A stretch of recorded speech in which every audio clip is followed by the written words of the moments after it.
परमात्मा को पाने तथा उसका वास्तविक लाभ प्राप्त करने के लिए पवित्र बाइबल में प्रमाण है कि प्रभु ने मनुष्य को अपना ही स्वरूप बनाया।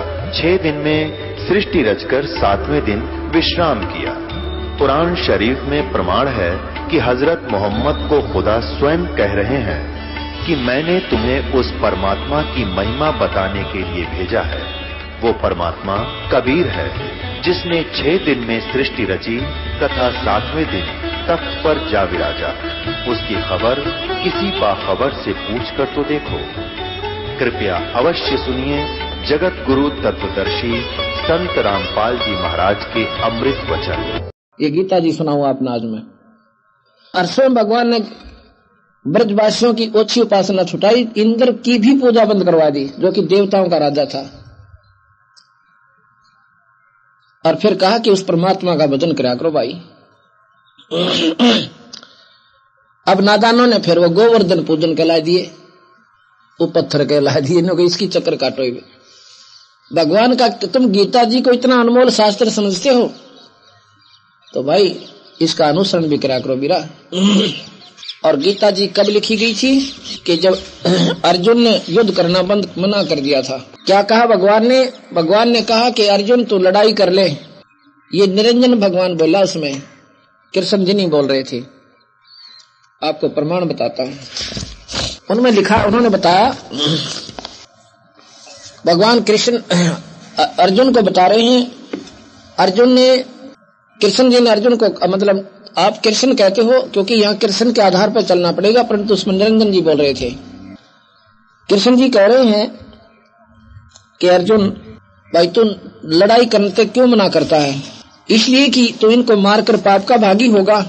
कहां जी? अरे भले पुरुष तेरा कोई पाप ना लग गए, ये तो मैंने पहले ही मार रखे हैं, क्यों चिंता करे। और बीरा देखो, ये ऐसी बात नहीं कि ये राजा जन पहले को ना थे, और ये भी नहीं है कि आगे भी ना होंगे। इनके तो असंख्य जन्म होंगे, और भाई तेरे भी होंगे। और ये शरीर तो ऐसा है जैसे पुराने वस्त्र त्याग दिए, नए पैर लिए।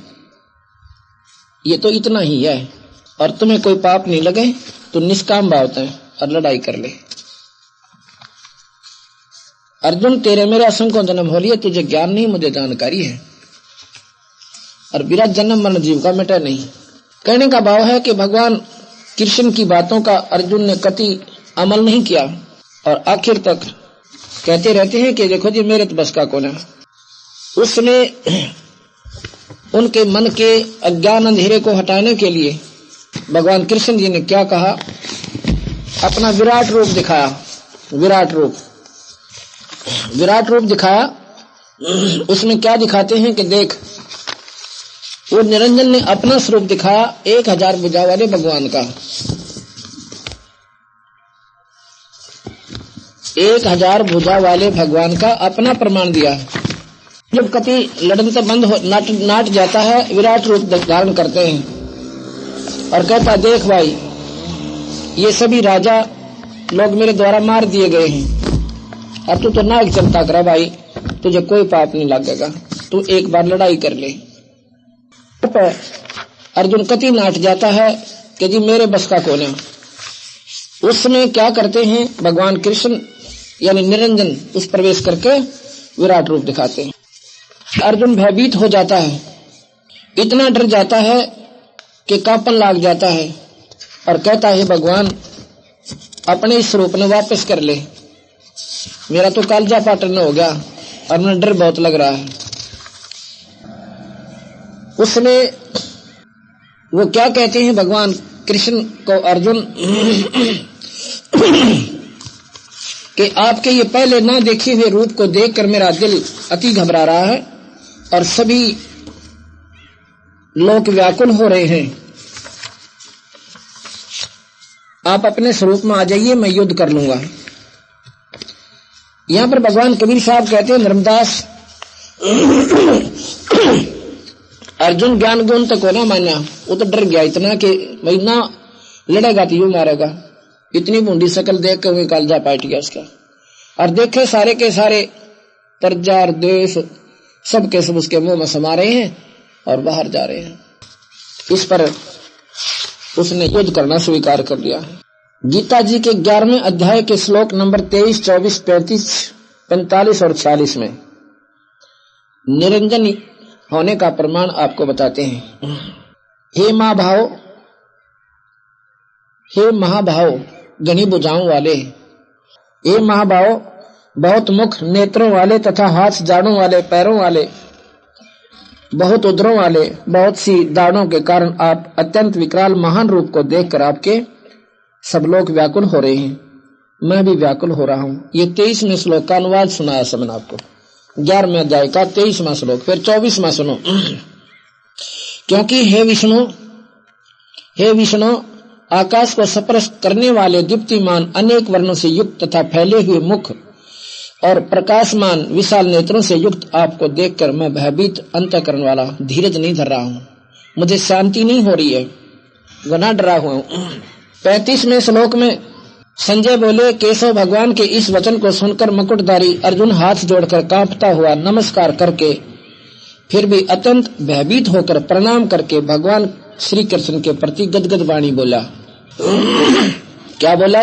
45वें श्लोक में 11वें अध्याय के 11वें अध्याय का 45वां श्लोक।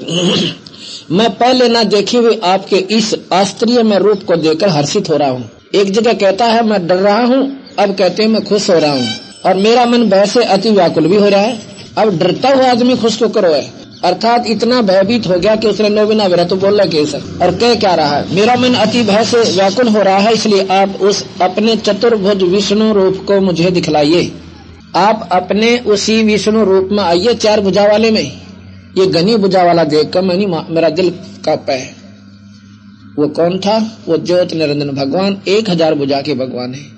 भगवान कृष्ण विष्णु ये 4 भुजा के भगवान है, और शिव ब्रह्मा ये सब 4 भुजा के भगवान है। माता है इनकी जो माई है ये 8 भुजा की माता है, भुजा है, और इनके पिता 1000 भुजा के हैं निरंजन जी।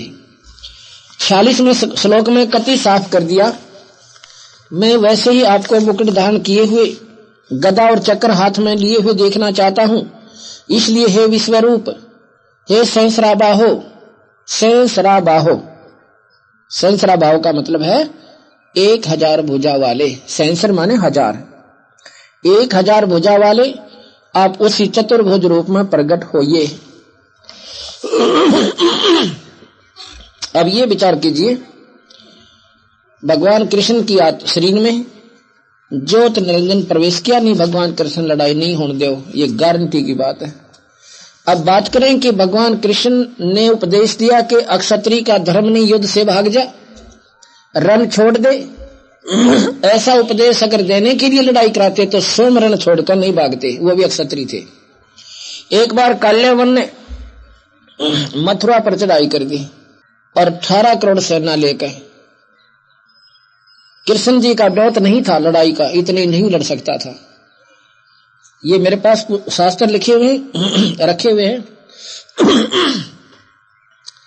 हरिवंश पुराण के अंदर लिखा है कि कृष्ण जी उसकी सेना जो टिड्डी दल लेकर आगे डर गए और सभी मथुरा वासियों को द्वारका में शिफ्ट कर दिया और सेना रख ली, आप वहां रह गया। उसको ये मालूम था कि तेरी सेना तो इसके सामने पासिंग भी नहीं है। अब उसने क्या किया, उसको मालूम था कि नारद जी ने बता दिया उनको आके कि मुचकंद नाम का एक राजा है और गुफा में सोया पड़ा है। उसने वरदान ले रखा है भगवान की स्तुति करके कि मैं 6 महीने तो लड़ूं, सब योद्धाओं को काबू कर लूं और 6 महीने में सोऊं, मुझे सोते न कोई उठावा कोने और उठा दे उसने भस्म कर दूं, इसी सिद्धि दे दो। ऐसी सिद्धि मिल गई। उस दिन वो एक गुफा में सोया पड़ा था, कृष्ण जी को ज्ञान हुआ, नारद जी के बताने था, ऐसा लिखा उसमें। कृष्ण जी जाके काल्यवन के सामने कहता है कि आज तेरी माँ ने दूध पिया है तो 12, यानी उसको ललकार के, और वो काल्यवन कृष्ण के पीछे भाग लेता है और कृष्ण जी आगे आगे और काल्यवन पीछे पीछे। अब ये विचार करना पड़ेगा, यदि क्या भगवान कृष्ण क्षत्रिय नहीं थे और क्या वो युद्ध से क्यों भागे? यदि अर्जुन को ये उपदेश देते कि अर्जुन भाई अक्षत्री का धर्म नहीं युद्ध भागना, तो स्वयं कते नहीं भागते, मर जाते वहां पे। तो स्वयं क्यों भागे कि उन्होंने बेरा था कि ये अनर्थ अगर टल जावे तो बहुत अच्छी बात से, अगर मेरे भागण तक टल गया तो इतने बान भाई विधवा होने तो बचेंगे और कितने बच्चे अनाथ होने तो बच जाएंगे, कुछ नहीं फर्क पड़ता इसके, और कोई मान बढ़ाई ना होती इंसान का। इस प्रकार उन्होंने स्वयं जो वहां से भागे, पीछे पीछे काल्यावन, आगे आगे भगवान कृष्ण गुफा में जा बढ़े। अंदर जाकर प्रवेश करके देखा मुचकंद वहां पर सोया पड़ा, अपना जो कपड़ा ले रखा था एक चादर सी जिसे पीताम्बर कहते हैं, तो मुचकंद के ऊपर डाल दिया। अब काल्यावन ने तो कपड़े की पहचान कर रखी थी कि ऐसा कपड़ा उसके ऊपर है। उसने सोचा ये गुफा में आकर छुप गया, ने सोचा ये अंधेरे में किसी दिखे को नहीं, और कृष्ण जी उस गुफा में और आगे में चला गया अंधेरे में। काल्यावन ने जाकर मुचकंद की पकड़ कर टांग न्यों मरोड़ दी, खड़ा हो देखूं तो न छुप गया आकर, कृष्ण समझ गए। उधर से मुचकंद खड़ा हुआ, आंखों से अग्नि बाण छूटे, ऐसे अंगार से निकले और काल्यावन मर गया, खत्म कर दिया।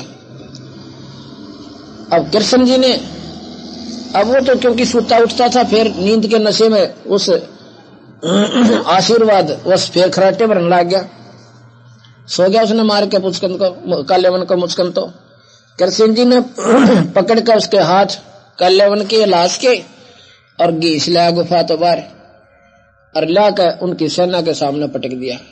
राजा मर जावा तो सेना हाथ अपने हथियार डाल देती है थी, ऐसा नियम था।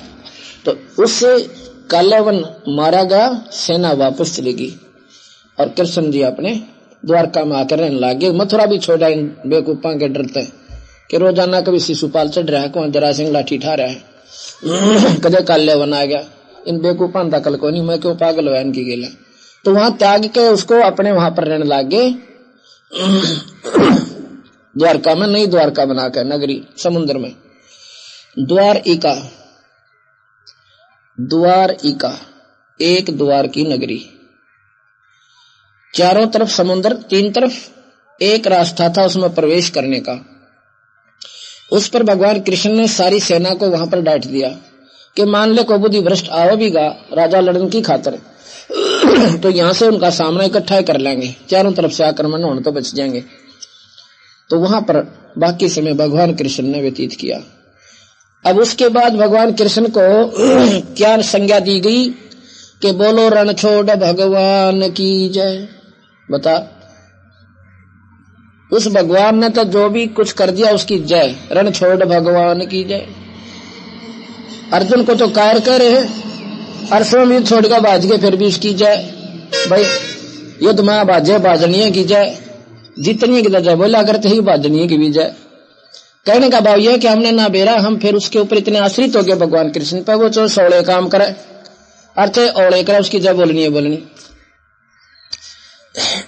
क्या बोले हैं, बोलो राधा रमन भगवान की जय। जय इसका हिंदी अनुवाद करो तो क्या कौन जबान बेटिया में यह जय बोल रहे उनकी, बता इतने बुद्धि भ्रष्ट हो गया हमें, मैं बिना बेरा जय किस उद्देश्य से बोल रहे हैं, क्या बोल रहे हैं। अब ये नहीं, अगर भगवान विष्णु की साधना करनी है, उनका एक सत्य नाम है, सार नाम है,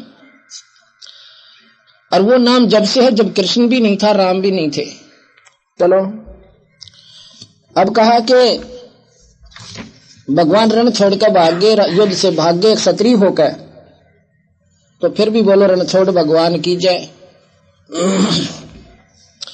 कहने का भाव ये नहीं है कि भगवान की जय ना बोला है, जय अवश्य बोलो, पर उनकी शक्ति को आप कहते हो कि ये सर्वशक्तिमान है। सर्वशक्तिमान का ऊपर कोई असर नहीं होता किसी राजा या हथियार का।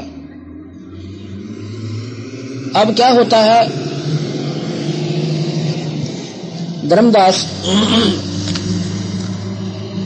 आपकी बात आगे चलाते हैं कि महाभारत हो गया, पांडव जीत गए और कौरव हार जाते हैं। कहा जी फिर क्या हुआ, जब राजा युधिष्ठिर को राजगद्दी देने लगे उन्होंने मना कर दिया। युधिष्ठिर नाट गया कि मैं इसे बूढ़े कुकर्म के राज को मैं नहीं करूं, अनर्थ है इसमें। क्योंकि पहले दिन जिस दिन राजगद्दी को उसको देना था, तिलक करना था, उससे पहले वो गंगा पर इंद्रप्रस्थ के साथ में गंगा पे स्नान करने के लिए जाता है।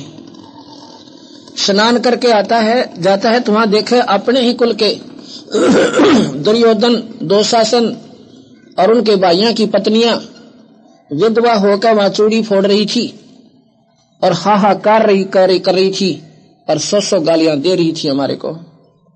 और वो बच्चे अपने माँ की छाती का चपट चपट कर रो रहे थे अपने बच्चों की खातर, अपने माता पिता, अपने पिता के लिए।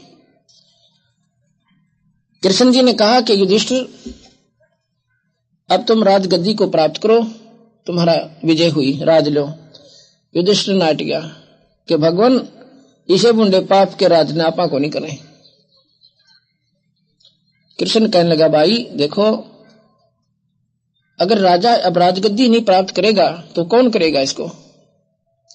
कहने लगा, नहीं जी, इसे अनर्थ के राजनामा को ना करो। फिर क्या बोले कि भाई तू ऐसे कर ले, एक यज्ञ कर ले, और यज्ञ करने से तुम्हारे जो पाप है ना वो किए हैं आपने, वो खत्म हो जाएंगे। युधिष्ठिर कहने लगा, भगवान कीचड़ से कीचड़ कभी साफ नहीं होता, यज्ञ में भी ना मेरा कितने पाप करने पड़ेंगे, ये सुख सागर में लिखा हुआ है और महाभारत में प्रमाण है इसका, न्यू का न्यू जो मैं सुना रहा हूं आपको। आखिर में बात यह है कि कृष्ण की बात को स्वीकार नहीं किया युधिष्ठिर ने, तो न्यू बोले भगवान कृष्ण, भाई बात सुन युधिष्ठिर, जब अपनी बुद्धि काम नहीं करे, अपने सब जन से किसी से सलाह ले लेनी चाहिए इस मार्ग में। आपके यहाँ विषम पितामह रणसैया पर पड़े हैं, उस पर सरसैया पे तीरा का ऊपर, और भाई वो राजनीति में निपुण भी हैं और तुम्हारे पितामह हैं, उन तो बात कर ले, जिस तरह वह कहे ऐसे मान ले। वहां चले जाते हैं। कृष्ण जी ने सारा वर्णन विषम पितामह को सुनाया कि ऐसे ऐसे युधिष्ठिर राजगद्दी पर बैठने से मना कर रहा है, इसको समझाओ। तो उसने कहा कि ऐसा करो, विषम पितामह कहता है युधिष्ठिर, दुर्योधन ने तुम्हारे साथ के जुल्म ना किया, तुम्हारे सारे बच्चे मारे, द्रौपदी के 5 बच्चे मारे, और भाई तुमको वनवास दिया, फूकन की खातिर लाख का महल बनाया, इसे राक्षस को मार भी दिया तो भाई क्यों मना करे थे।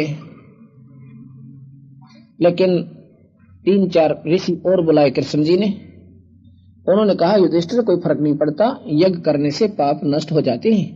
बाकी राजा भी ऐसे ही करते थे, सभी राजा ऐसे ही करते हैं, युद्ध करके एक यज्ञ कर देते हैं, पाप रहित हो जाते हैं और गद्दी को प्राप्त कर लेते हैं। कहने का भाव यह है कि ज्यादा कहने से उन्होंने एक यज्ञ करके राजगद्दी पर बैठ गए। उसके बाद कुछ दिनों के बाद युधिष्ठिर को बुरे बुरे स्वप्न धर्मदास आने शुरू होते हैं। रात्रि में बैठकर रोता है और बेचैन हो जाता है। द्रौपदी देखती है, एक दिन देखा कि युधिष्ठिर तो बैठा हुआ खाट पे, चारपाई पे। उसने पूछा कि क्या बात होगी, आप क्या परेशानी है? युधिष्ठिर बोला कुछ नहीं, आप सो जाइए। अब कहाँ सोआ थी द्रौपदी, अपना देखेंगी आंख खोल मीच के। आखिर में अगले दिन उसने अब उसके 4 भाइयों को बता दिया कि आपका भैया परेशान है और आपको बताना नहीं चाहता, कोई गुप्त राज इसके हृदय में छेद कर रहा है, परेशान कर रहा है। 4 के 4 पांडव इकट्ठे होकर युधिष्ठिर के पास गए। कहने के भैया एक बात बताना, क्या आप हमें अपना भाई नहीं मानते हैं? वो बोला आपने ये कैसे कह दिया, आप तो मेरे कलेजे की जो है ना कलेजा हो, 4 के 4, आपने कैसे कह दिया मैं आपको भाई नहीं मान रहा? फिर आप हमें भाई मानते हो तो ये बात छुपा क्यों रखी जो आपको रोजाना परेशान कर रही है? हम आपके दुख में दुखी और सुख में सुखी होने वाले हैं, और आप दुखी हो तो हमें आज से रोटी नहीं खाई जाएगी। इतना दबाव जब दे दिया, कहने लगा भाई के बताऊं, मन तो इसे बुरे स्वप्न आवे, कटे हुए सर के आदमी दिखे, हाहाकार करती हुई बहन और बेटियां दिखे, चूड़ी फोड़ती हुई दिखे, और जैसे मैंने कह रही हूँ पापी तत्न सबर आ गया होगा, इसी विषय मुंडे हमारे अनरस करके हमारे पतियों को मार के अब हमारे खून को पी रहा तू राज करके, जो कहे मन इसी से आवाज आवे ऐसी ऐसी, और मुझे नींद नहीं आ रही, 3 दिन हो गए। कहने लगे चलो भगवान कृष्ण से समाधान पूछें। कृष्ण जी के पास जाते हैं कि भैया को ऐसे ऐसे बड़े स्वप्न आ रहे हैं बुरे बुरे, इसका कारण तथा समाधान बताइए। कृष्ण जी कहते हैं ये स्वप्न आपको इसलिए आ रहे हैं कि आपने युद्ध में बंदूकघात किया, भाई मारे, रिश्तेदार मारे, और कितनी दुनिया को मार काट दिया, ये पाप लगा तुम्हारे को, इसलिए तुम्हें ये स्वप्न आ रहे हैं। अब अर्जुन की तो सुई वहां पर 100 पर गई थी उसी समय, कि जब तो गीता जी में कह रखा अब अर्जुन तेरा कोई पाप ना लगे तो युद्ध कर ले, और अब कह रहे हैं भगवान कि वो पाप तुम्हें सेध रहे हैं, दुखी कर रहे हैं। पर बोला नहीं, क्यों नहीं बोला कि यदि अब मैं ऑब्जेक्शन उठाऊंगा और यज्ञ में लागेंगे करोड़ों रुपया तो भाई युधिष्ठिर ये सोचेगा कि मेरे को शांति मिलन में ये राज्य को ना इन पैसा दिखने लग गया। उसी समय अपने मन को मार कर अर्जुन कहता है ठीक है महाराज, जैसे आप कहोगे ऐसे ही करेंगे, हमारे भैया को दुख नहीं होना चाहिए। ठीक है, पर युद्ध यज्ञ सफल तुम्हारी जब होगी, एक पंचजन्य, पंचायन बोलते हैं उसको, पंचजन्य भी कहते हैं और पंचायन भी कहते हैं। आयन माने मुंह, 5 मुख वाला एक शंख रख दिया जाएगा एक सुसज्जित स्टेज पे, और वो शंख जब अपने आप आवाज करेगा बहुत जोर जोर की, तो समझ लेना आपकी यज्ञ संपूर्ण होगी। जब तक शंख नहीं बजेगा आपकी यज्ञ संपूर्ण नहीं हुई और पाप नहीं कटेंगे। ये कब बजेगा भगवान? ये जब बजेगा जब इसमें कोई पूर्ण संत भोजन प्राप्त कर लेगा, कमाई वाला संत, बड़े महापुरुष भक्त आत्मा। अभी युधिष्ठिर ने सोचा कि सारे बुला लेंगे, 33 करोड़ देवता, 88,000 ऋषि, 12 करोड़ ब्राह्मण, 12 करोड़ विपर। उस समय के विपर होते थे, आज जैसे कोई ना सूखे तलक लावनी है। उस समय यहाँ बैठे ये बता दिया करते थे कि इंद्र के लोक में क्या हो रहा है और कहां पर कब बारिश होगी, क्योंकि इंद्र के लोक में ये पहले लिस्ट लगी हुई होती है। उस क्षेत्र के लोगों के ऐसे पुण्य हैं, उस आधार पर वर्षा होगी। उस क्षेत्र के पाप ज्यादा बढ़े हुए हैं, वहां पर प्रलय होगी या बारिश नहीं होगी, सूखा पड़ेगा। ऑलरेडी लिस्ट तैयार होती है वहां पे, और यहाँ पर अपनी दृष्टि से वह विपर ब्राह्मण वहां देख कर बता दिया करते इस क्षेत्र में वर्षा होगी, इस समय होगी, इसलिए उनका आदर भी किया जाता था। आज जैसे को ना, तो उन ब्राह्मणों से को भी आमंत्रित किया। 84 सद 9 नाथ ये भी आगे, और मारे जैसे जिमनिया का तोड़ कोई ना। यज्ञ भंडारा शुरू हो गया, सबने भोजन पा लिया। वशिष्ठ मुनि जैसे महापुरुष वहां पर बैठे, सबने खाना खा लिया, शंख ना बाजे।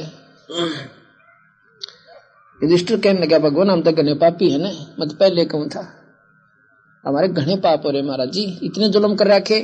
छोटे छोटे बालक अपनी माँ के अब भी लपट लपट करो, हमारा पापा छुट्टी के जाओगा, माँ पापा छुट्टी कब आओगा। उस माँ को, माँ ने भी अपने बच्चों को बहकाना पड़ रहा है, बेटा भी छुट्टी कोई ना मिली फिर आओगा, जो मर चुका है। और भाई कहने लगे भगवान मारी एक पूर्ण कौन हो सकती।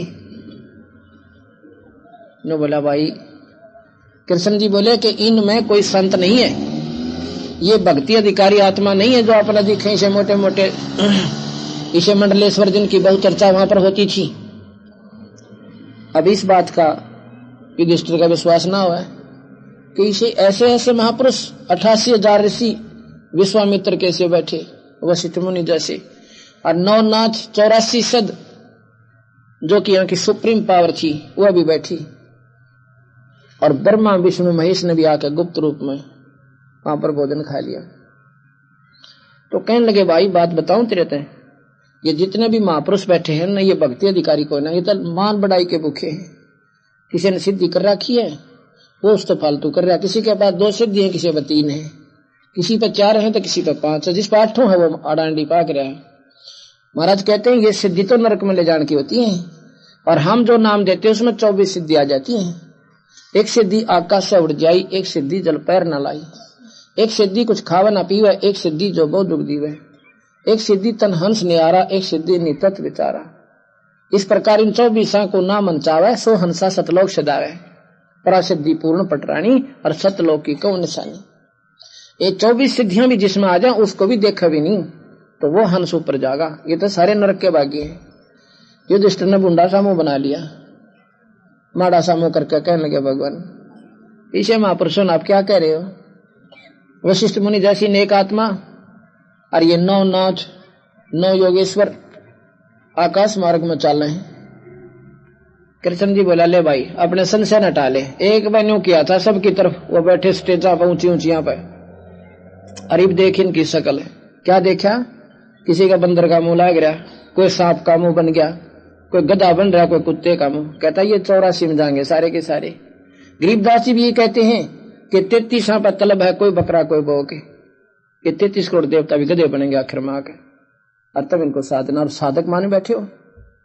ये तो अपने शास्त्र में प्रमाण है, गीता जी में, महाभारत में, और कृष्ण जी ये वचन बोल रहे हैं। फिर कहने लगे भगवान कौन रहेगा ऐसा महापुरुष? मैं बताता हूं। एक सुपच नाम का सुदर्शन है, सुदर्शन नाम का स्वपच, स्वपच कहते हैं जैसे आजकल हरिजन कहते हैं, छोटी जाति माना करते उसमें। और वो जाति थी उनकी वाल्मीकि बंगी जाति में, जिसको चूड़ा के। लेकिन भगवान के घर में कोई नहीं जाति, ये तो हम फीतलाएं बैठे आड़े, उसके दरबार में कोई जात कोई मजहब नहीं है। गरीबदास जी कहते हैं ऊंच नीच इस विध है लोई, और कर्म को कर्म कहां दोई। अच्छे काम करनिया, भगवान का नाम लेने वाला, दुष्कर्म से दूर प्राणी। समाज की दृष्टि से तो कितनी नीच उस जाति से संबंधित है जिसको तुम नीच कहते हो। भगवान के दरबार में 1 नंबर की आत्मा, उसकी सबसे प्यारा हंस है। ऊंच नीच इस विध है लोई, और कर्म को कर्म कहां दोई। कितनी ऊंच जाति का और बुरे काम करे हो नीच आत्मा से, और जिसने तुम नीच आत्मा कहते हो, जाति कहते हो, अच्छे कर्म करने वाला हमारे लिए तो छाती का नान जोगा है, ऊंच आत्मा है। तो वो कौन था भाई? वो था कबीर साहब का शिष्य, सतपुरुष की भक्ति करने वाले सपत सुदर्शन। अब समस्या होगी कि द्वापर में कबीर साहब की तो टपक गए भाई, तो 600 साल पहले हुए थे। कबीर साहब 4 युग में आए। सतयुग में सतसुकृत नाम से, त्रेता में मुनिंदर नाम था, और द्वापर में करुणा में नाम से, जब कलयुग में कबीर नाम से। जब वो करुणा में नाम से आए उन्होंने ये बानी लिखी है और ये मार्गदर्शन किया। केवल वो एक व्यक्ति समझ में उसका आयुष्य में, और उसने तन मन धन कबीर साहब के ऊपर वार दिया, यानी अपने गुरुदेव करुणामय के ऊपर।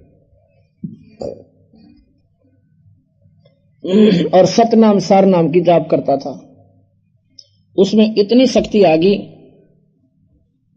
तो कृष्ण जी कहने लगा भाई एक महापुरुष रहते हैं ऐसे ऐसे दिल्ली के पूर्व में,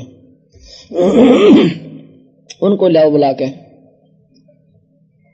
युधिष्ठिर कहने लगा हमने भीम की ड्यूटी लाई थी इधर के सभी महापुरुषों और भक्तों को आमंत्रण देने की, आमंत्रित करने की। भीम बुला,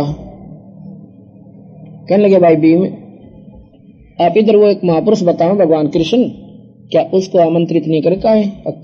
करा तो था, पर वो तो और पचौड़ बोला, और पचौड़ के बोला मैंने उनसे कहा था कि महापुरुषों ऐसे ऐसे हमने यज्ञ की है और दर्शन दो, आप भोजन पाओ हमारे घर पे चलो। वो कहने लगा भीम तुम्हारे नरक के भोजन ने तो वो खाओगा जिसने नरक में जाना होगा, और अपन तो वहां कोई ना टूक भी ना तोड़े। अगर हमें बुलाना है तो 100 अश्वमेघ यज्ञ का संकल्प पुण्य मुझे कर दो, जब तुम्हारी यज्ञ में टूक तोड़ू मैं।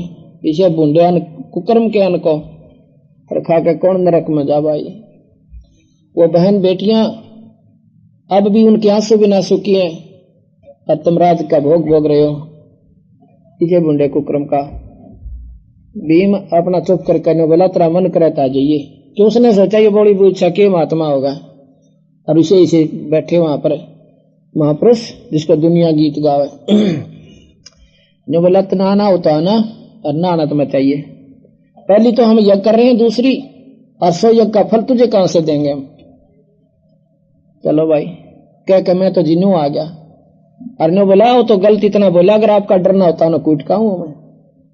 भीम इतने मोटे दिमाग का था, ने बोला मैं तो आपसे डरू था, नहीं तो उन्हें गड़का हूं। ईसा बुंडा बोला, ने बोला थारे तो पाप के भोजन में कौन खावे। कृष्ण बोला भले पुरुष।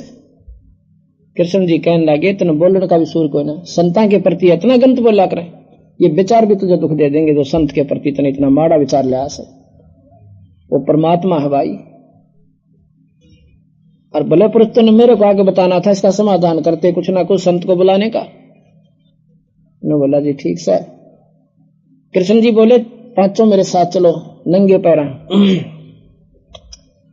और साथ में छठे भगवान, छेहू के छेहू उस गरीब की झोंखड़ी के ऊपर और जाकर प्रणाम करते हैं लंबी लौट के। भगवान कृष्ण मादी नहीं बहुत है लंबे लौट के, क्योंकि वो सतोगुनी है, विष्णु अवतार है, उनमें मान बढ़ाई कोई ना, वो भक्तों के प्यारे बहुत से, पर वो काल से बहुत दबे हुए हैं, वो बात न्यारी से। लेकिन अपने ये स्वतंत्र राज्य में बहुत नेक आत्मा है, बहुत दयालु भगवान से, और बहुत ही अच्छी मतलब साथ देते हैं भक्तों का, दुष्टों को गढ़ देते हैं। तो वहां जाकर नम्रता पूर्वक लंबी दंडोत प्रणाम की।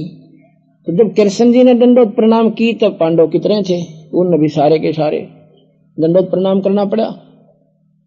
तो सुपत वो कहते हैं सुदर्शन जी के त्रिलोकी के नाथ, आज इस तुच्छ जीव के द्वार पर कैसे आना हो गया। कृष्ण जी कहने लगे भगवान आप जानी जान हो, सारा बेरा आपने, आज हम समस्या में हैं।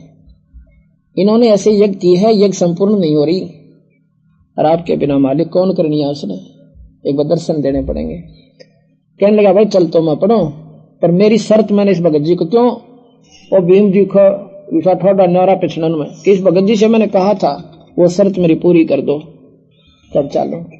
कहा भगवान आप पर पूरी कराने वाले, आप ही सलाह सौदी देने वाले, क्या आपकी बानी है संत मिलन को चालिए तज माया अभिमान, और जो जो कदम आगे रखे ओ यज्ञ समान। संतों के दर्शन के लिए जो भक्त आत्मा आती है नेक नीति तय, अपने मान अभिमान ने घर त्याग के छोड़ जाओ वहां पे, और अधीन भाव बनकर, जैसे डॉक्टर के पास जाते हैं, मेडिकल में जाते हैं मरीज, उसमें उनको कोई एम नहीं होता अपनी बीमारी दिखा करें, ये भगवान किसी प्रकार कट गया, डॉक्टर से बहुत प्यारा बोला करें, जहां का जो वहीं बैठ जाते हैं, जहां का वह लेट जाते हैं। इस आधार से, इस भाव से अगर तुम यहाँ पर आओगे तो भगवान सुनेगा, और यहाँ पर आओगे मान अभिमान से, परमात्मा कोई ना सुने, आए का भी फर्क आपको कोई लाभ नहीं होगा। अधीन भाव से आते हो तो परमात्मा आपकी पूर्ण लाभ देता है। एक कदम एक यज्ञ के समान बताओ। अब इस कीमत ने आप नहीं जान सकते, ये संतों की बानी है, जो कह दिया सो फाइनल है। एक कदम आपका इधर हुआ है तो उसके घर पर 100 अश्वमेध यज्ञ के समान फल है। यदि आप अधीन भाव से या न्याय है देखेंगे के बक्का है, उसका ज्ञान न झाड़का आवांगे, तो वो भी आपके मन में अज्ञानता और वो फल नहीं मिल पाएगा। सुने ना अच्छा लगा अपना चुप करके चला जा, क्योंकि कोई भी बात है प्रथम बार स्वीकार नहीं होती। एक दो सत्संग सुनने के बाद और शास्त्र हमारे पास रखे, इन्हें पढ़ कर देखो दोबारा, जब आंख खुलेंगी कहां सच्ची से झूठी से। और इसी झूठ होती तो मैं माइक लाके जरूर बन रहा हूं, 100 की 100 सच बता रहा हूं और शास्त्रों के आधार दे रहा हूं। तो ने बोला जी अब पांचों देखो राजा हैं और नंगे पैर आपके चरणों में पड़े हैं, कोई मान अभिमान नहीं है, और जितने भी कदम हमारे रखे आपके बानी अनुसार यज्ञ समान हो गए। आप 100 रख लो दाता, बाकी हमारी झोली में डाल दो। कहते हैं साधु भूखा भाव का धन का भूखा ना, और जो कोई हो धन का भूखा साधु भी को ना। खुश हो गए। ने बोला भाई भीम अकान जी, भीम फिर तो भाजमा कति मीठा बोले, ने बेरा पिट के जब कृष्ण जी भी नमन कर दिया इनको तो पूर्ण शक्ति है, कोई काचा काम कोई नहीं। ने बोला भीम भाई एक बार या मेरी सुमर ने दिए ठाक माला खुट्टी पर तारिये, खुट्टी पर से माला उतारने लग गया ना भी में, पसीने आगे उतरी कोने कति अरब वो भी में जो वृक्ष न पाट के बगाव था वह माला ना उतरी, पसीने आगे। और पहले डींग मार के गया था कि मैं एक ना मारू था 10 मरे थे। तो वो कहने लगे सुपत जी क्या बात होगी पहलवान, या माला कौन उतरती? मैं बोला जी 2 जोड़े हाथ थारी में मानता मैं जाना, मेरे पे हलती भी कोई ना उतरना दूर की बात से। और तूने कहा पहला डींग मार के गया था कि मैंने इसे ठोक दिए ठाके, ये ना उतरी बेटा। वो और मार्ग से योद्धा कुछ और होते हैं और संत मार्ग कुछ न्यारा से भाई। और फिर उन्होंने ऐसे किया, माला पर उतर के महाराज जी के हाथ में आएगी, मौका नहीं देखा उसके, कहा नहीं बस है तो कुछ न कुछ चीज पर दिखा बड़ी बूझा क्यों जितने बाल ढड्डी के बढ़ रहे, सिर पर बाल उलझ पलझ पड़े, टूटे ली तरदोरी धोती क्यों कर भगवान मानना इसने चाल। अन्य कबीर साहब चरखा होता नहीं तने और बिना कुड़ते बैठे धोती में, तो उसने भगवान हम क्यों कर माना बता। हम तो मौका टाला न कह त्रिशूल वाला तो मान लिया, रीत ने इसने भगवान मानना कैसे? जब मानेंगे जब इसकी कीमत से परिचित होंगे, जब इसकी शक्ति से परिचित होंगे, जैसे उन भगवानों की शक्तियों से परिचित हैं। अब इनकी शक्ति से हम ज्ञान जानकार होंगे तो आपस विकार हो जाएगा, कहने की आवश्यकता ही ना पड़े बार बार। अब आ जाता है पूरा देखो पूरी फौज की फौज बैठी है ऋषियां की, और एक तो एक नो जन्म 3 बनावे और मालिश करें कति घोड़े के तेल की माथे चमके उनके तिलक ला रहे थे 12 किसी का बड्डा छोटा कोई छोटा। अब उस लांडे से बूंदे सी शकल के सावली सी शकल जंगल के मारनिया की किसी नाने दौड़े हुआ करें, और भाई सावली सी शकल हो रही, जब वो गोड्डा दाई की धोती वह भी पाट रही है एक जगह पर और फटा सा कुर्ता, और जब वो संत आकर उस मंडप में प्रवेश करता है तो सारे अंदर अंदर हंसे हैं कि ये लाए शेर ढूंढ कर ये बजाओगा इनके संग ने। और द्रौपदी भी देखे, अब भगवान कृष्ण भी सह कुछ ना कुछ ये केला ठा रहा बता, इस महात्मा इसे महात्मा कहते। कृष्ण जी के पास द्रौपदी के पास कृष्ण जी जाकर कहने लगे बहन ऐसे काम करें, बढ़िया भोजन बना दे, इस महात्मा थरी एक पूर्ण होगी। अब भाई चलो, और खाना तो खिलाना ही होता है, पर मन में तसल्ली कती नहीं थी कि इस तक क्यों कर बाजा की जब इसे मंडलेश्वर बैठे यहाँ पे। पर इतना सुंदर भोजन बना दिया कि इस महात्मा ने तो घास तोड़ कर खाया होगा, आंगड़ी चाटेगा, इसी बढ़िया भोजन बना देती हूँ और आप पर प्रसन्न होगा। द्रौपदी ने क्या किया कि 36 प्रकार के भोजन इसे सुंदर सुंदर कटोरिया में डालकर नारे नारे और थाल में परोस कर महात्मा के सामने रख दिए। क्या किया सुपत जी ने, सुदर्शन जी ने, उसने सोची आज तो ये मन बड़ा उस्ताद है, आज ये बिगड़ जाएगा जो ये नारे नारे स्वाद कर लिए थे। मन तो कल फिर पाते डक्कल का साग खाना भाई अपना ईद क्यों ना उसके मन कर दूं काम। वो सारे के सारे सब्जी मीठा सब इकट्ठा कर लिया, होगा जहां जाओगा वहीं पर, अब वही सा भोजन कितना नहीं खाया। क्योंकि खाना बनाने वाली का एक विशेष ख्यास होती है, कुदरती बात है, होनी भी चाहिए। अतिथि आता है तो उसके वो विशेष भोजन बनाती है कि कोई नून आता है इसी फूड थी, नून बिना गिरना आया, यानी 10 जगह जागा तो नो कहीं बड़े अच्छे घर की लड़की थी, वह बहुत बढ़िया भोजन बना रखा था, सूर वाली थी। और कोई नो कह दे भाई इसमें तो नमक थोड़ा सा, उसका सारा खून जल जा रहा है बेचारी का। क्यों नून का दिशा हिसाब है, कोई घना खाओ कोई थोड़ा खाओ, यू सेट नहीं हुआ करता।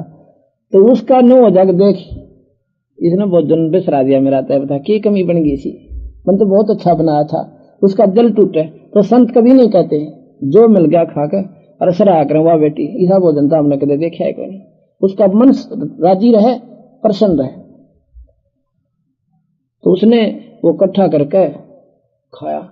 और द्रौपदी ने बोली अपने मन में सोचा कि सब सीने के में खाने का बिना बेरा बता किसके संग बजाओगा। वो संग संग तो पाछे देखा, पहला तो अपने सराहन की बात देखा थी कि मेरा सराह होगा, पर वो दोनों काम बिगड़ गए। उसने वो खाया, जब मुंह में डाला शंख बजा, दूसरी बार फिर खा, फिर भाग्य बाद बजा, तीसरी बार फिर बजा, 5 बार में वो सारा सामान खा गए महाराज जी, 5 ग्रास किए। और 5 बार वो शंख वहां रखा अपने आप आवाज कर गया। युधिष्ठिर ला गया कूदन, अक महाराज जी हो गया काम, शंख बज गया। वो कहने लगा, कृष्ण जी बोले भाई अभी बजा नहीं है, ये तो इतना जोर पे बजेगा इसकी तो स्वर्ग तक जनकार जागी और इस पृथ्वी के कन कन पर सुनाई देगा। अब यो दृष्टि कहता गढ़ो पानी पड़ गया, अब यो कट्या रोग भाई ये वो ढूंढना पड़ेगा कि तो कोई शंख बजानी है। कृष्ण जी कहने लगे, युधिष्ठिर जी बोला जी मैं बताऊं था मेरे जैसा नीच आत्मा नहीं मारे, हमने इतना कुकर्म कर रखा, बता शंख बाजा क्यों करे, इतने अनाथ कर दी बहन बच्चे और इतनी विधवा बाण कर दी, ये शंख को ना बाजे। कृष्ण जी बोला भाई बजा तका पर द्रौपदी के मरोड़ काट है यो, द्रौपदी के मन में खोट रह रहा है, इसने सीधा करा ये संत। मैं बोला द्रौपदी तू रे ना बेबे बहन आका जी तू सच ही बता तने क्या सोचा इस महात्मा के बारे में। मैं बोले जी क्या बताऊं, बस मैं ये मन भी पक्का है, 1 मिनट में तो रहना के सोच जैसे। मैंने ये सोचा कि इस नरभागन इस बूढ़े से ने खाना भी ना आणता, बता किसके संग बजाओगा, कम से कम भोजन तो नारा नारा खा लेता यूं। न बोला बात सुन ले, कोई भी समागम करवाते हो ना आप, यज्ञ धार्मिक अनुष्ठान करवाते हो, नखरे नहीं करा करते, कोई कैसे खावे अपना खान दे तो क्या नहीं करते, संतना पाप के बागी होते हो, अपनी मर्जी क्यों, रोटी तो खानी है अपनी खागी, तुमने देना था अपना परोस दिया, तुम्हारा भाव तुम्हें मिला, इन्हें किसी प्रकार खाओ। और कहते तुमने सोचा ये हलवे पूरी तने खुआ का एहसान कर दिया, इन्होंने एहसान किया तेरे घर पर खाने का। एक संत के जमान का 68 फल तीर्थ के फल बराबर फल होता है, और अपने घर में सब खा के सोवे, कहते ने सोचा तेरी ये गोई तो ये भूखे सोवे थे, आड़े खाए ना के, अपने घर पर सब आली सूखी खा के सोते हैं, और तने ये के नखरे दिखाएगा, मैंने सा बढ़िया भोजन बना दिया। और 5 का 20 बुंडे से महात्मा के बुंडा दिखाई, तीन लोग इसके बाल के बराबर भी कोई ना। कृष्ण जी कहते हैं ये 3 लोग इस महापुरुष के बाल के बराबर भी कोई ना, और तो इसने बुंडा सा कहे, ये पूर्ण परमात्मा है। अब अमरता के ना करता, और कृष्ण जी का हुक्म तो लास्ट एंड फाइनल हो सा, पांव पकड़े हाथ जोड़े, महाराज जी माफ करिए मुझ पापड़ में गलती होगी मेरे पे, पांव धोने लगी, वह धूल भरे पैर जो टूटे टूटे लीतर थे, अरुण मत धूल जारी चोटी ताई, और वो पैर खुद कृष्ण जी ने और द्रौपदी ने दोनों धोए, धोकर पैर, और द्रौपदी ने बोला पी इसने। द्रौपदी उस चरणामृत को पीने लगी, भगवान कृष्ण ने बोला कि बान आधा मन भी दे दिए, इसे महापुरुष का चरणामृत कित कित पावे। आधा द्रौपदी ने पिया, आधा भगवान कृष्ण ने पिया। गरीबदास जी कहते हैं उस चूड़े का चरणामृत लिया वो कृष्ण चंद्र कर तारा, वो कृष्ण भगवान ने उस चूड़े का पान धो के पिए। हमने चूड़ा ला रखा, पर वो परमात्मा की हंस आत्मा थी, वो पूर्ण परमात्मा थी। साहेब तेरी बंदगी से जीव हो जा जगदीश, और अंत कोट ब्रह्मा हो रे अंत कोट हो ईश। इस परमात्मा की भक्ति से, सतपुरुष की भक्ति से ये जीव भी उस परमात्मा के तुल्य हो जाता है, उस सार नाम सतनाम की भक्ति से। जो ही उन्हें पिया पानी चरणामृत, वो शंख अखंड बाजा, इतना जोर की आवाज होती है कि काफी दूर तक, स्वर्ग तक उसकी आवाज जाती है। अब क्या होता है, युधिष्ठिर को सौपन आने बंद हो जाते हैं। कुछ दिनों के बाद भगवान कृष्ण के पैर में एक बालिया नाम के धीवर ने, शिकारी ने, और तीर मार दिया। तीर कैसे मारा, भगवान कृष्ण एक वाटिका में घूम रहे थे दोपहर के समय, और घूमते घूमते वहां पर सो जाते हैं। अच्छा, आराम विश्राम के लिए अपनी बिछा के चादर से लेट जाते हैं, और वहां पर अपने पैर के एक पंजे को और दूसरे घुटने पर ऐसे रख लेते हैं, तो पंजा सामने हो जाता है पैर का ऐसे, और उस पंजे में एक पद्म लगा हुआ था भगवान कृष्ण के। वो पद्म इतना चमकीला पदार्थ होता है जैसे रात्रि में बिल्ली की आंख चसा करें, इससे ज्यादा, यानी अगर बंद कमरे में अंधेरे में रख दिया था, वो पंजा खुला छोड़ दिया था, तो वो पद्म जो है ट्यूब जितना रोशनी कर देता है, इतना चमकीला था। अच्छा वो ऐसा अंडे के समान गोल गोल सा यहाँ पंजे में, और फिट था ऐसे जैसे खाल में आंख ला रखी ऐसे भगवान के वहां पर पदम था। लेकिन वो रात में ऐसे चमका था जैसे बल्लभ चमका करे दिन में, और था वो जोरमटा में का वृक्ष की टहनियां नीचे नाई हुई थी। और उस शिकारी ने सोचा कोई मर्ग बैठा, मर्ग की आंख समझ के और सारा दिन घूम लिया था को शिकार मिला को नहीं, तीर ठोक दिया। अब मर्ग से इसके आसपास तो होगा के सारे ठोका तो पंजे में जा लग गया, लागते भगवान तड़फन लग गया। उसने सोची तो आदमी मर गया, भाई जुल्म हो गया, आदमी मर गया, मर्ग के आस पास बैठा होगा। वहां जाकर देखा मुकुटधारी एक राजा तड़फन लाग रहा। उस समय भगवान कृष्ण ने भगवान को ना माना था, राजा क्या करते, भगवान मानते थे शिशुपाल कैसे क्यों लड़ते, कालावन कैसे दिमाग खराब था भगवान के लड़े। उस समय तो उसको आदमी राजा मानना चाहिए, अब जाए पाछे भगवान माना उसको। यही बीमारी है, संत ले जाते हैं फिर उनकी मंडी पूजते हैं, समय पर उनके ला खसा करें, इतनी ओड़ी आंट हमारे अंदर। तो जी कहने लगे राजन मेरे पर धोखा हो गया, मैंने तो एक पशु समझ कर, एक हिरण समझ कर और उसकी आंख समझ कर तीर मार दिया, ये आपके पदम के दिखा चमकीला सा। कृष्ण जी कहने लगे भाई तेरा कसूर कौन है, ये अपना कोई अदला बदला से पाछे का हिसाब किताब से। वो कहने लगा हिसाब किताब के होता आपका, मेरा आप राजा में रंक अपनी शक्ति से दृष्टि देकर वो देखा महाभारत रामायण का सीन, जब भगवान राम ने बाली मारा था वृक्ष की आड़ लेकर। कहने लगे भाई ये लेन देन था तेरा मेरा, मैं उस समय रामचंद्र था और तय भाई बालिया था सुग्रीव का भाई बाली, और एक मैं वही कृष्ण बन का आया हूं और तो वही आत्मा भाई शिकारी बन रहा है। मैं अपना बदला दे चला, पर एक काम कर दे तो मेरा क्या कि उन 5 पांडवों को मेरे पास भेज दे, पर एक काम करिए उनको नो ना बता दिए उनका तीर लाग गया और नो बेरा फट गया ना, तीर तूने मारा है तो फोड़ देंगे गिर के मार करेंगे जानता। तो एक बार नो कह दिए कि तुझे भगवान कृष्ण अति याद कर रहे हैं और उनका कोई तकलीफ है, और उस वाटिका में लेटे हुए और न्यू कह के पाछा फिर कहना देखिए भाग जाइए। अच्छा उनको पूर्ण विवरण देकर कि ऐसे ऐसे भगवान कृष्ण आपत्ति में है, उनका कोई चोट लगी हुई है, आपको याद कर रहे हैं, अति शीघ्र जाओ। 5 के 5 भागे गए। वहां जाके भीम अर्जुन कहते हैं भगवान आपको किसने घायल कर दिया, उस नीच का एक बार मुझे पता बता दे, उसके परिवार तक खत्म कर दें, ये कर दें।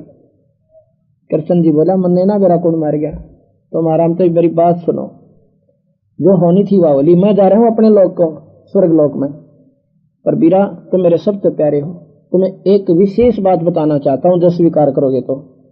अगर वाह कोई बात हुई इतनी स्वीकार कर ली आपकी, ये क्यों नहीं करेंगे कि तुम 5 के 5 हिमालय में चले जाना, वहां पर तप करना, अपने शरीर को खत्म कर देना। अर्जुन कहने लगा महाराज जी कारण तो बताओ, अब तो राज करने का समय आया था हमारा, अरे कहते वहां जाके इसने फूक दो, खत्म कर दो शरीर को। अर्जुन कृष्ण जी कहने लगे भाई बात बताऊं, तुमने जो पाप करे थे ना महाभारत में, वो पाप दुख तुम्हें घने दुखी करेंगे और उनको अपने ढीले कर जाओ इस शरीर को कष्ट देकर। वहां पर कबीर साहब कहते हैं अर्जुन नहीं डटा, कहते हैं भगवान गीता जी में आपने क्या कहा था कि तेरा कोई पाप ना लगा अर्जुन, तो मैंने सारे मार रखे। मैं पहले नाटू था इस जुल्म को करने से, आपने जबरदस्ती करवाया मेरे तक, फिर यज्ञ करवाई के पाप नहीं लागेंगे, राजगद्दी पर बैठे, फिर बूंदे सोपन आए, फिर यज्ञ किया कि पाप वो सेध रहे। मैं उस समय नहीं बोला, क्यों नहीं बोला कि भाई के दुख का कारण था। अगर मैं बोल पड़ता तो युधिष्ठिर 100 बात सोचा, नहीं मैं तो आपके उड़े करना हो रहा था। और ई फिर आप कह रहे हो कि आपने वो पाप सेधे, वह गीता जी का ज्ञान कहां गया आपका। मैं बोले भाई बात सुन ले युधिष्ठिर, क्या नाम है अर्जुन, भाई कुछ भी कहो, या थी होनी ना तेरे बस की थी ना हमारे बस की, ये तो होना ही नहीं था, और मन ने भी ना बेरा, ये कुटबरंडत हो गया और किस प्रकार करवा दिया। तुम कहते हो मन ने करा दिया, मेरा तो याद भी कोई। अब ये कबीर साहब कहते हैं होनी कौन कराने वाला, जो कृष्ण के बस की कोना और जो अर्जुन के बस की कोना, उस होनी ने लिखनी है कौन सा, उसने करवाने वाली शक्ति फिर कौन सा, वो कोई और शक्ति है, वो ज्योत निरंजन है। अब भगवान कृष्ण ऐसी स्थिति में पड़े थे, अंतिम सांस गिने थे। उस समय भाई तो दुश्मन भी हो उसको भी गुंडा नहीं बोला जा सकता, कुछ नहीं कहा जा सकता। युधिष्ठिर बोला, गणे नहीं बोला करके संता आ गए और बात सुन, और इतनी कहकर अर्जुन चले जाते, कृष्ण जी शरीर त्याग जाते हैं, चले जाते हैं अपने स्वर्ग को, और कहेंगे देख लियो भाई थारे सलाह बने तो यो काम तुमने करें सरेगा। युधिष्ठिर बोला कि जब इनकी इतनी बात मान ली, या भी मान लेते हैं, ये हमारे भले में थे, बुरे में कोई ना थे। ठीक है, यह होनहार थी भाई होगी, इस होनहार ने कराने वाला कौन है ये विचार करना पड़ेगा। ये वो सनातन परमात्मा है, वो ज्योत निरंजन है जिसको ब्रह्म की संज्ञा दी जाती है। और देवी भागवत पुराण के अंदर माता कहती है कि मेरा और सनातन परमात्मा का तुम हमेशा ध्यान रखा करो, मैं और वो एक ही हैं, अर्थात ये पति पत्नी है, और ये तीनों उनके पुत्र हैं। ये राधा का अवतार धारण कराते हैं। उसके बाद चारों पांचों पांडव हिमालय चले जाते हैं। चारों पांडवों का शरीर खत्म हो जाता है। युधिष्ठिर का शरीर खत्म नहीं होता, एक पंजा पंजा गलता है, क्योंकि उसने झूठ बोला था अश्वत्थामा हिते हैं, नाम था हाथी का, और झूठ बोल दिया कि ये नहीं मालूम आदमी था पशु था। वो लकमासी कहेगा, क्योंकि द्रोणाचार्य ने कह दिया था कि अगर युधिष्ठिर कह देगा ना मेरा बेटा मर गया तो सच्चाई मान लोगा, सारे मानने का ना मानो। कृष्ण ने भी नाट किया, द्रोणाचार्य अब तो झूठा गना है, अगर युधिष्ठिर कह देगा तो मैं मान लूंगा कि मेरा बेटा मर गया। जब कृष्ण ने कहा तू बोल दे झूठे एक बार, युधिष्ठिर बोला मैं ना बोलूं कभी भी। कहने का बोलनी पड़ेगी तो अनर्थ हो जाएगा, ना तो इसका कसूर आ जाए, कुकरे बात नहीं पड़ेगी, सारा मारेगा और पुत्र योग नहीं पागल हो जाएगा, लड़ा को नहीं द्रोणाचार्य। जब ने बोला मैं तो एक अश्वत्थामा हाथी का भी नाम था, क्यों भाई युधिष्ठिर बता क्या वो मर गया? अश्वत्थामा हिते, पर मन फिर बाद में कहता है भाई पशु आदमी। उसने सोची साची तो भाई ठीक, तो युधिष्ठिर ने कह दिया तो फाइनल बात है। अब उस झूठ के, और मरा नहीं था वो, झूठ बोल दी, उसके बदले में उसका पंजा पंजा गला। फिर आगे की ओर बताऊं धर्मदास ने, अभी तक तो ने सोची होगी, यहीं तक फैसला होगा नहीं। चारों पांडव नरक में ठोक दिए इस पाप के, महाभारत के पाप आधार पर युधिष्ठिर को नरक में डाल दिया, लेकिन उसको थोड़े दिन के समय के लिए, उसका थोड़ा पाप था, वो फिर बाहर काटे। युधिष्ठिर जाके अपने पिता के पास, धर्मराज के पास कहता है, पिताश्री क्या भाई मेरे भाई कहाँ है? ये कौन भाई तेरे? मैं तेरा बाप, तो मेरा बेटा। ये चारों पांचों यहाँ पर पिक्चर बनाने खातिर आए थे स्मृति मंडल में। ये वो नहीं थे जो हमने अर्जुन नकुल सहदेव दिखे, ये उन देवताओं के बेटे थे। अर्जुन था इंद्र का लड़का, देवराज इंद्र का पुत्र था, और भीम था पवन देवता का बेटा, और युधिष्ठिर था धर्मराज का लड़का जो न्यायाधीश वहां का स्वर्ग में, और नकुल सहदेव थे अश्वनी देवता के बेटे। तो ने बोला बेटा उड़ा तो तुम एक रोल करने गए थे, जैसे करोड़पति का बेटा और पिक्चर में मनमान रिक्शा चलाने का रोल करने लग रहा है, तो रिक्शा पुलर को नहीं उड़ा, वो तो काटे काटे जाकर अपने पिताजी द्वारा, वो तो थोड़ी दिन बेवकूफ बनाना आया था आपको इस फिल्म के अंदर।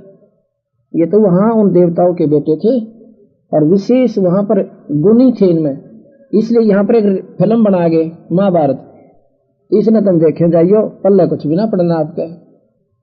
अब तुम कल्याण नहीं है इस साथ, तो कितना बार पढ़ लो महाभारत में, कितनी बार सुन लो। नो बोला जी मेरा जी नहीं लगता मेरे भाइयों बिना। युधिष्ठिर बोला, धर्मराज बोला तू पागल हो गया के? तो नरक में ठोक रखे, अपनी बही दिखाई दे कि न कुकर्म कर रखे, कूद कूद कर मारे छनो का, एक तीर मारो लाख मरे। अब मेरा पट्टा बेटे क्या मारा एक तीर में, अब ये नोच नोच कर खा रहे उनको, उसको नरक के अंदर जितने जीव मारे थे वहां पे।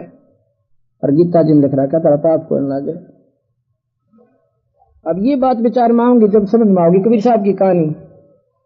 अब इतना बिल्कुल साफ होते हुए भी मन स्वीकार नहीं करता, हम इतने रंगे उस रंग में। शास्त्र में लिख रहा क्या बार की नहीं बता रहा मैं,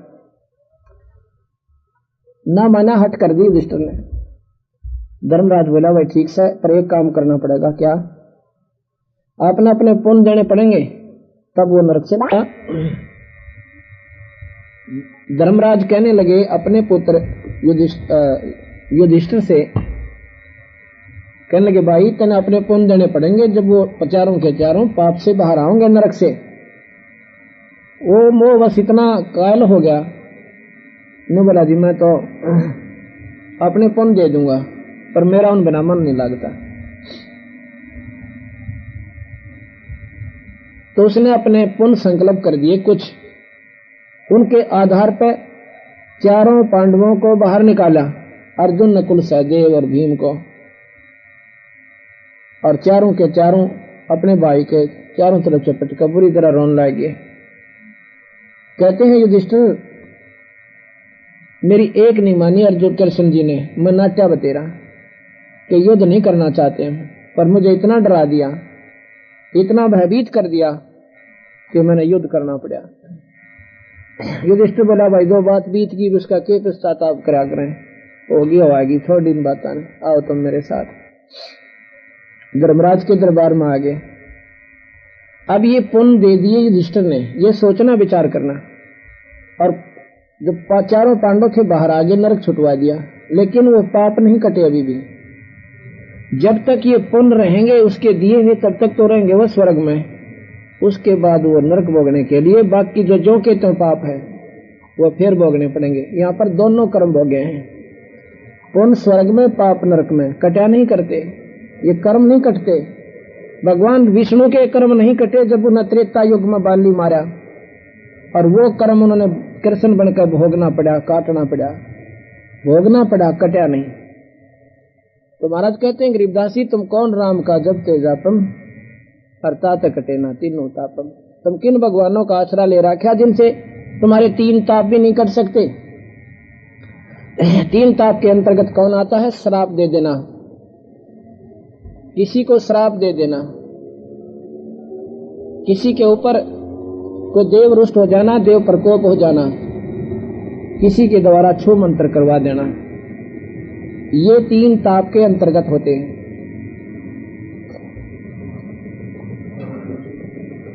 अब भगवान कृष्ण अपने श्राप को भी नहीं काट सकते, भगवान विष्णु, तो दूसरे के क्यों कर काटेंगे? कैसे? एक बार नारद जी को अभिमान हो गया कि मैंने माया जीत ली, अब मैं काबू माऊं को ना। अपने पिता ब्रह्मा के पास गया, पिताजी मैंने माया को जीत लिया, अरे कोई ना, इस पंगे पांचों में कोई ना शादी करवाऊं